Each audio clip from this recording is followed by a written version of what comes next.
Have you ever found yourself asking, how many ways are there to defend a walled city? Well, this is the book for you.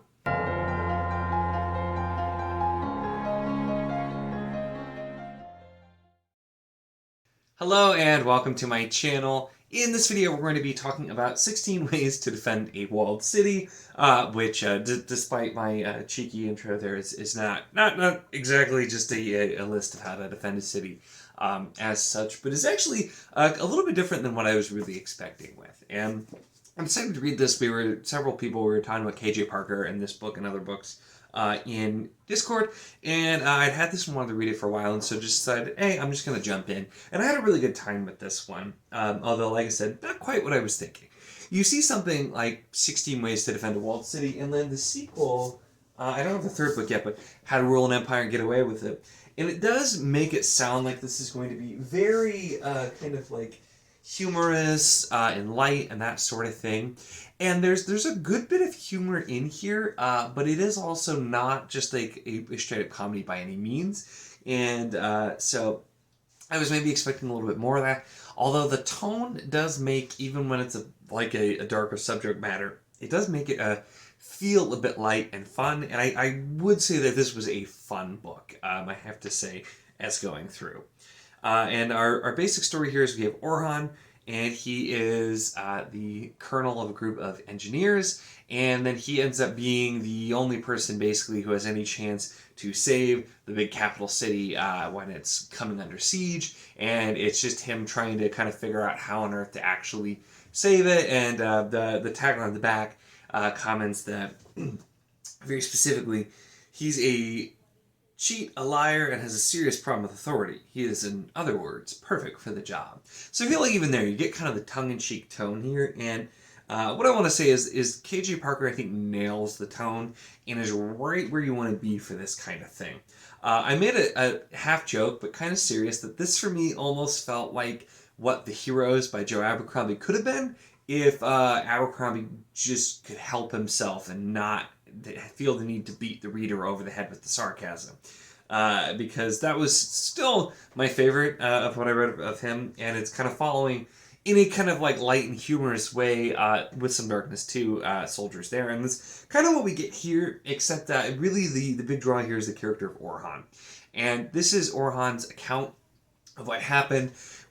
Sometimes it seems a little bit unsure how reliable of a narrator he is, but then other times he'll kind of tell you, things about himself as a person, why he's unreliable, and also so it has this ring of truth. But I think the way it's written with him giving his account and the tone and him as a character, it fits really, really well. And it toes the line, so it's not ridiculous or absurd, but it's also not super dry and or like dark, despite the fact that we're dealing with a city under siege, which can go dark in a lot of ways. And weirdly enough, the thing that this kind of reminded me of the most, and once again, very different in tone, but the thing that this kind of reminded me the most of is actually Malazan and the sappers and the engineers and all the crazy stuff they were doing, especially you had it in Deadhouse Gates, is what I remember a lot, where they were constantly trying to come up with new strategic things and ways to do it, and that's kind of just almost what I thought of.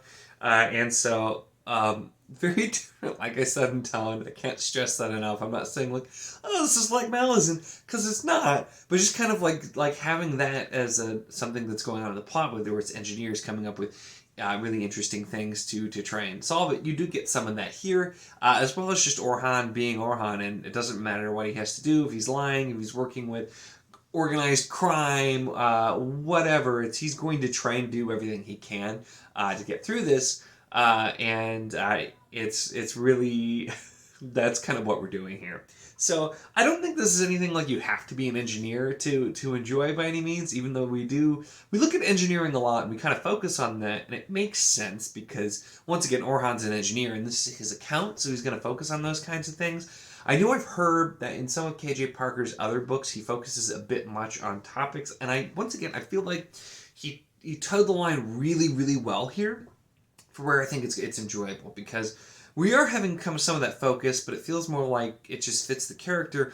And there was never a point, at least for me, where I'm like, okay, I don't want to hear any more about building bridges or engineering or how we're figuring this out. It was all interesting and done in a way that I feel like worked. And it's just the character and the tone really immediately pulled me in. I feel like this is a book where if you're not sure if it's for you, read the first chapter. I'm sure you can do like a sample of the book even. Read the first chapter and you'll know, because if you like it, that's the style and the tone that you're going to get in the rest of the book. And if you're like, this is for me, you're not going to get something different. And so I think that's really, at least for me, what it comes down to, because the tone worked really well. It was just that kind of middle ground, and made it really, really enjoyable to read. And I loved hearing about how Orhan was going to get stuff figured out. Some of it you could kind of see coming. Other stuff was super different, and some stuff seemed maybe a little bit convenient, but it's once again, you don't necessarily know how reliable the narrator is. There's even some comments at the end, like, where there's some questions around the events here, and so I feel like for me, that just kind of adds to the enjoyment. And I always find it interesting when you're doing the thing where it's an account, how that works. Because I've read things where it works really, really well, and I've read other things where I'm like, I don't really think that this was super necessary. Like, recent examples were Lord of a Shattered Land and the Hanover Chronicles by Howard Andrew Jones. Worked so well with the way that it's done with it being an account, and Snakewood was one where I'm like, I don't think that that was the way to tell that story. So it can go either way, and in 16 Ways to Defend a Walled City, I think it works really, really well, because it is Orhan telling the story, and I feel like it being an account fits the theme, and it kind of just goes into more as well with just the feeling of the story, I think. The idea that it's nobody really knows what happened, so we have to rely on Orhan to tell us. And I feel like that's what Orhan would want. He would want to be the one who's telling you the story the way he wants it told. And so I think it fits really, really well here with the way that it's done. You do get, and this is supposed to be, I guess, based on a real life siege here. And so I think if you're familiar with the history, you'll probably see some parallels, but it's also, it just kind of is doing what it wants to do. Like, I noticed some parallels for sure, but that's not really the focus, so I don't think this is something where you necessarily have to like be into the history to really have it feel like it's special. I will say, this is not particularly fantasy, though, is the thing that I will say, because this reads, I mean, I almost don't want to say historical fiction, because it is kind of just like a made-up world, but it's just like more like general fiction. There's not really any fantastical elements. We're just told that the group of people that have the Empire have blue skin, and that's pretty much it. Like, besides that, there's not really any fantasy elements, and that's not really super relevant to the plot. So I think it's more so, it's just a story that KJ Parker wanted to tell, and it's easier to tell something like this in fantasy, where you can just say, hey, this is my world, these are my people, I'm not trying to be accurate to history, I'm just trying to tell a good story. And so, while it's not really super fantasy heavy, like I said, it was just a really, really enjoyable story, and I think for me, it worked, and this is something where I was having so much fun with the content and the way that the story is being told, following this character, seeing what they're going to do with the siege next, all the interesting engineering stuff, that for me, this wasn't a time I was looking for more fantasy elements. So I think it set up enough interesting stuff about the world, and the situation and the plot that we have is interesting enough to go along with a really enjoyable character, and with some of the other characters too, as we're told, I think that we're strong, but this really is Orhan's story, and you learn a lot about him from not only what he tells you, but the way he tells you, and the way that others see him as well. And so I think it's just a really well-told story, light and entertaining despite the somewhat darker tone of some things that are actually going on. So really walks the line well, right down the middle of where I think is a great spot for this kind of thing to turn out. So I really enjoyed it. That's really what I have to say on 16 Ways to Defend a Walled City by KJ Parker. I will be very interested to continue the series. I have the second one, I don't have the third one.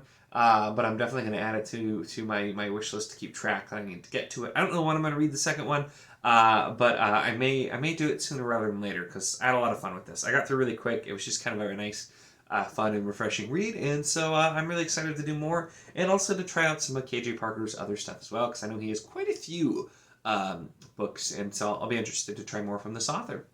But that's it for this one.